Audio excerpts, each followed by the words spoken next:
इस संसार में पवित्र कुल कौन सा है? इंद्र की धोखेबाजी के कारण से अहिल्या के साथ जो कुछ हुआ,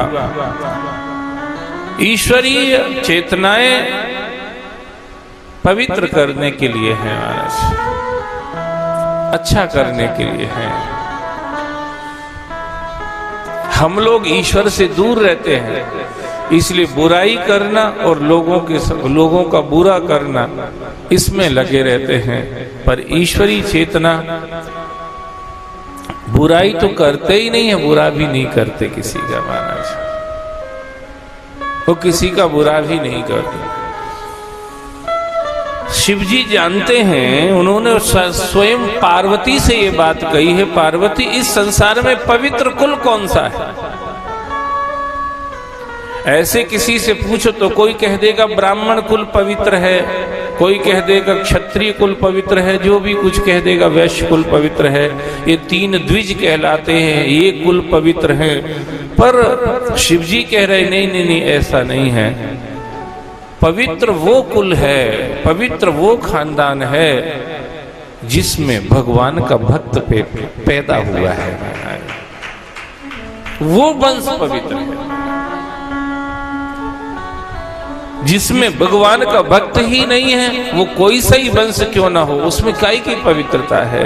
उस पवित्रता की क्या गिनती है? वो पवित्रता किस काम आने वाली है? उस पवित्रता का मतलब क्या है? तुलसी कहते हैं कि जाके प्रिय न राम बैदेही, तजिए ताहि कोटि बैरी सम यद्यपि परम स्नेही। चाहे रिश्तेदार ही क्यों ना हो खास, चाहे वो पति पत्नी या भाई बहन माता पिता, कोई अड़ोसी पड़ोसी नाते रिश्तेदार यार दोस्त ही क्यों ना हो, पर वो कहते तजिए ताए कोटि बैरी सम यद्यपि परम निकटस्थ ही क्यों ना हो, पर वो अपना नहीं हो सकता, क्योंकि वो भगवान का नहीं है। इससे ये लगता है सच में जो भगवान का नहीं है वो किसी का नहीं हो सकता है। इसलिए संसार में सभी स्वार्थी हैं। सभी स्वार्थी इसलिए है क्योंकि सभी भगवान के नहीं है। कोई एकाध कोई भक्त होगा, हेतु रहित जग जुग उपकारी, तुम तुम्हारे सेवक असुरारी। एक तो भगवान है जो निस्वार्थ है, एक भगवान का कोई भक्त होता है जो सच्चा भक्त होता है, वो निस्वार्थ होता है।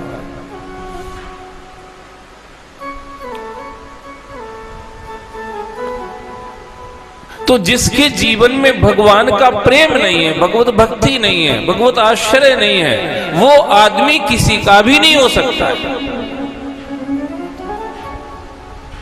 उस आदमी के जीवन में वो गुण पैदा ही नहीं हो सकते, वो किसी का हो सके। जिस आदमी के जीवन में परमात्मा नहीं है, जैसे बिना जमीन के बीज उग ही नहीं सकता है, ऐसे ही बिना परमात्मा का आश्रय लिए जीवन अच्छा हो ही नहीं सकता महाराज। इम्पॉसिबल है, हो ही नहीं सकता बिना भगवत आश्रय के। प्रेम भगति जल विन रघुराई, अभी अंतर मल कबहू न जाए। अंतर जो विकार भरे रहते हैं वो दूर होते ही नहीं है, कैसे भी कुछ भी कर लो वो दूर ही नहीं होते हैं। कितनी आप तपस्या कर लीजिए, योग वैराग ज्ञान ध्यान, तब कुछ भी कर लीजिए, उन विकारों को धोने के लिए तो एक ही पानी बना है आज तक की दुनिया में, उसको कहते हैं भक्ति का पानी महाराज। The water of real devotion. भक्ति का जल ही वो जल है जो आपके अंतःकरण के विकारों को धो सकता है, इसके अलावा कहीं का ऐसे भी संभव नहीं है।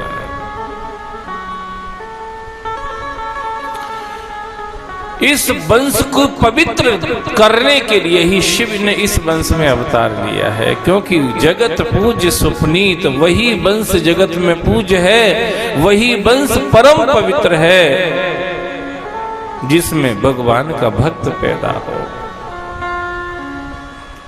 अंजना के गर्भ से जन्म लिया। छोटे से हनुमान जी लेटे हुए थे पालने में। अर्ली मॉर्निंग का टाइम था, सुबह सुबह का ही। जो देखा सूर्य उदय हुआ है, तो उस समय सूर्य भगवान लाल लाल दिख रहे थे। हनुमान जी ने सोचा कोई पका हुआ फल है, चलो ब्रेकफास्ट कर लेते हैं ना।